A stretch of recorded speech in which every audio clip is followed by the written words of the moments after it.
Devastated and heartbroken. Apple CEO Tim Cook on Kobe's demise. Apple CEO Tim Cook tweeted, "Devastated and heartbroken by the passing of Kobe Bryant. I admired his athletic prowess from afar and his humanity close up. He was an original." The NBA legend and his 13-year-old daughter Gianna were among the 9 people who died in a helicopter crash on Sunday. The helicopter crashed into a hillside in Calabasas, California. Work from home even after Lunar New Year holidays end.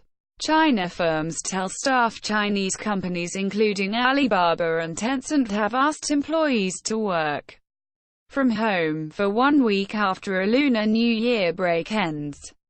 China has extended the week-long Lunar New Year holiday by 3 days to February 2 to contain the coronavirus.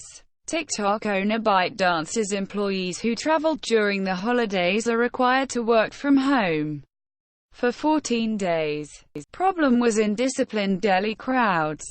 Murthy on Amazon event delay. Infosys co-founder Gianna Murthy has clarified on a recent controversy over cutting short his speech at an Amazon event in Delhi, which began nearly an hour and a half late.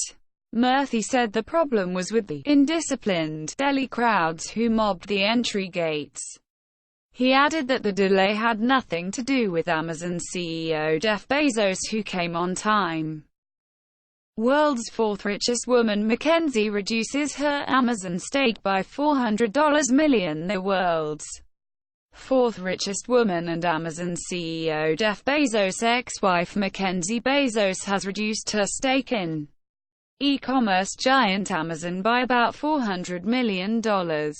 It's not clear whether Mackenzie sold the shares or gifted them. Monsieur Jeff Bezos retains voting rights over her stake, which now stands at 19.5 million shares worth $35.7 billion.